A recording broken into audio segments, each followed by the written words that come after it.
श्री दुर्गा देव्यै नमः। एकादशो अध्याय। देवताओं द्वारा देवी की स्तुति तथा देवी द्वारा देवताओं को वरदान।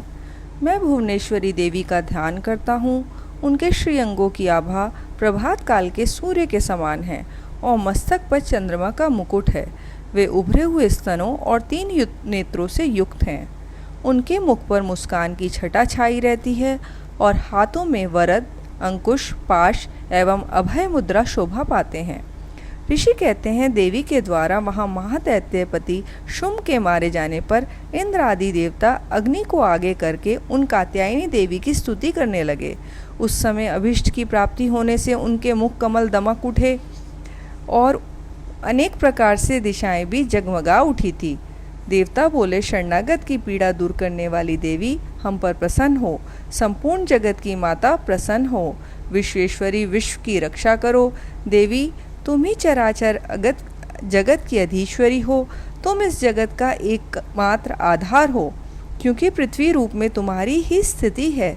देवी तुम्हारा पराक्रम अलंघनीय है। तुम ही जल रूप में स्थित होकर संपूर्ण जगत को तृप्त करती हो। तुम अनंत बल संपन्नी वैष्णवी शक्ति हो। इस विश्व की कारण भूता परा माया हो। देवी तुमने इस समस्त जगत को मोहित कर रखा है। तुम ही प्रसन्न होने पर इस पृथ्वी पर मोक्ष की प्राप्ति कराती हो।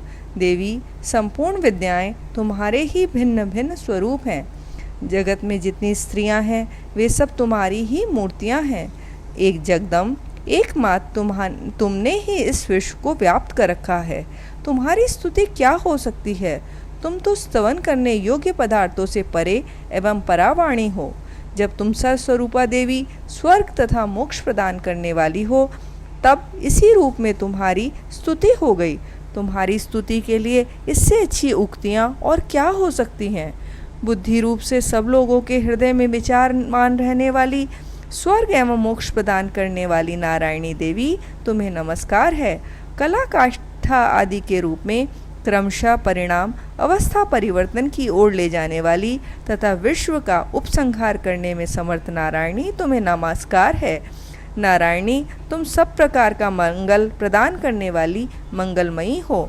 कल्याणदायिनी शिवा हो। सब पुरुषार्थों को सिद्ध करने वाली शरणागत वत्सला 3 नेत्रों वाली एवं गौरी हो। तुम्हें नमस्कार है।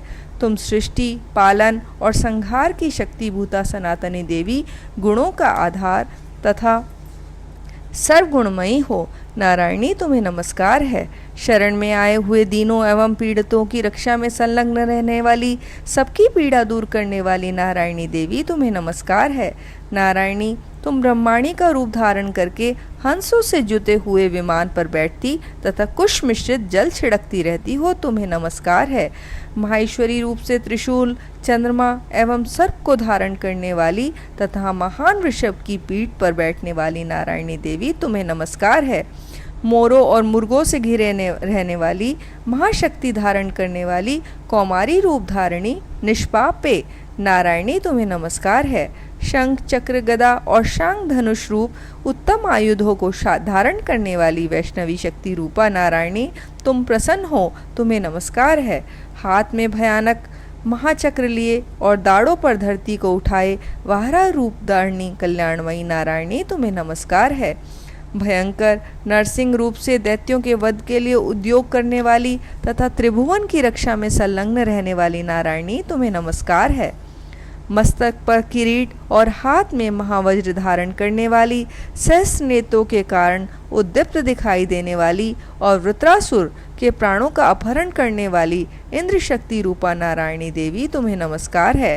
शिवदूती रूप से दैत्यों की महती सेना का संहार करने वाली, भयंकर रूप धारण तथा विकट गर्जना करने वाली नारायणी तुम्हें नमस्कार है। दाढ़ों के कारण विकराल मुख वाली, मुंडमाला से विभूषित मुंड मर्दनी चामुंडा रूपा नारायणी तुम्हें नमस्कार है। लक्ष्मी, लज्जा, महाविद्या, श्रद्धा, पुष्टि, स्वधा, ध्रुवा, महारात्रि तथा महाअविद्या रूपा नारायणी तुम्हें नमस्कार है। मेधा, सरस्वती, वरा, श्रेष्ठा, भूति, ऐश्वर्य रूपा बाभ्रवी, भूरे रंग की अथवा पार्वती, तामसी, महाकाली, नियता, संयम परायणा तथा ईशा सबकी अधीश्वरी रूपिणी नारायणी तुम्हें नमस्कार है। सर्वस्वरूपा सर्वेश्वरी तथा सब प्रकार की शक्तियों से संपन्न दिव्य रूपा दुर्गे देवी, सब भयों से हमारी रक्षा करो, तुम्हें नमस्कार है। कात्यायनी, यह 3 लोचनों से विभूषित तुम्हारा सौम्य मुख सब प्रकार के भयों से हमारी रक्षा करे, तुम्हें नमस्कार है। भद्रकाली, ज्वालाओं के कारण विकराल प्रतीत होने वाला अत्यंत भयंकर और समस्त असुरों का संहार करने वाला तुम्हारा त्रिशूल भय से हमें बचाए, तुम्हें नमस्कार है। देवी, जो भी अपनी ध्वनि से संपूर्ण जगत को व्याप्त करके दैत्यों के तेज नष्ट किए देता है, वह तुम्हारा घंटा हम लोगों की पापों से उसी प्रकार रक्षा करे जैसे माता अपने पुत्रों की बुरे कर्मों से रक्षा करती है। चंडिके, तुम्हारे हाथों में सुशोभित खड्ग और असुरों के रक्त और चर्बी से चर्चित है, हमारा मंगल करें, हमने तुम नमस्कार करते हैं। देवी, तुम प्रसन्न होने पर सब रोगों को नष्ट कर देती हो और कुपित होने पर मनोवांछित सभी कामनाओं का नाश कर देती हो। जो लोग तुम्हारी शरण जा चुके हैं उन पर विपत्ति तो आती ही नहीं। तुम्हारी शरण में गए हुए मनुष्य दूसरों को शरण देने वाले हो जाते हैं। देवी अंबिके, तुम अपने स्वरूप को अनेक भागों में विभक्त करके नाना प्रकार के रूपों से जो इस समय इस धर्मद्रोही महादैत्यों का संहार किया है, वह सब तुम्हारी सिवा और कौन कर सकती थी। विद्याओं में, ज्ञान को प्रकाशित करने वाले शास्त्रों में तथा आदि वाक्यों में, वेदों में तुम्हारे सिवा और किसका वर्णन है? तथा तुमको छोड़कर दूसरी ऐसी कौन सी शक्ति है जो इस विश्व को अज्ञानमय घोर अंधकार से परिपूर्ण ममता रूपी घड़े में निरंतर भटका रही हो। जहाँ राक्षस, जहाँ भयंकर विष वाले सर्प, जहाँ शत्रु, जहाँ लुटेरों की सेना और जहाँ दावानल हो, वहाँ तथा समुद्र के बीच में भी साथ रहकर तुम विश्व की रक्षा करती हो। विश्वेश्वरी, तुम विश्व का पालन करती हो, विश्व रूपा हो, इसलिए संपूर्ण विश्व को धारण करती हो। तुम भगवान विश्वनाथ की भी वंदनीय हो। जो लोग भक्ति पूर्वक तुम्हारे सामने मस्तक झुकाते हैं, वे संपूर्ण विश्व को आश्रय देने वाले होते हैं। देवी, प्रसन्न हो। जैसे इस समय असुरों का वध करके तुमने शीघ्र ही हमारी रक्षा की है, उसी प्रकार सदा हमें शत्रुओं के भय से बचाओ। संपूर्ण जगत का पाप नष्ट कर दो और उत्पात एवं पापों के फलस्वरूप प्राप्त होने वाले महामारी आदि बड़े बड़े उपद्रवों को शीघ्र दूर करो। विश्व की पीड़ा दूर करने वाली देवी, हम तुम्हारे चरणों पर पड़े हुए हैं, हम पर प्रसन्न हो। त्रिलोक निवासियों की पूजनीय परमेश्वरी, सब लोगों को वरदान दो।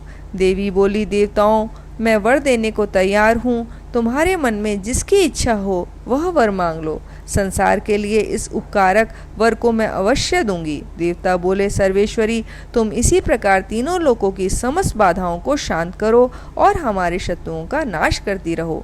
देवी बोली, देवताओं, वैवस्वत मनवंतर के 28वें युग में शुंभ और निशुंभ नाम के 2 अन्य महादैत्य उत्पन्न होंगे।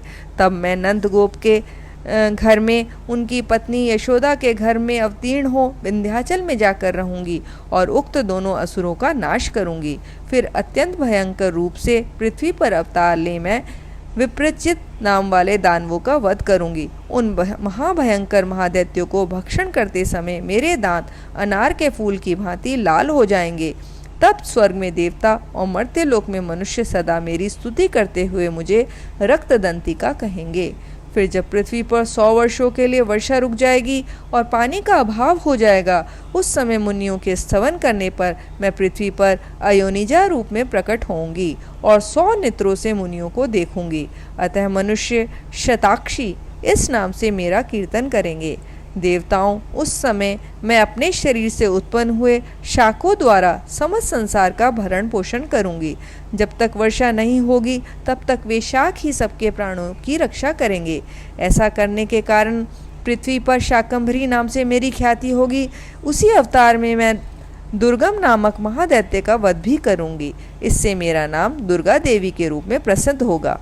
फिर मैं जब भीम रूप धारण करके मुनियों की रक्षा के लिए हिमालय पर रहने वाले राक्षसों का वर्णन करूंगी, भक्षण करूंगी, उस समय सब मुनि भक्ति से नतमस्तक होकर मेरी स्तुति करेंगे।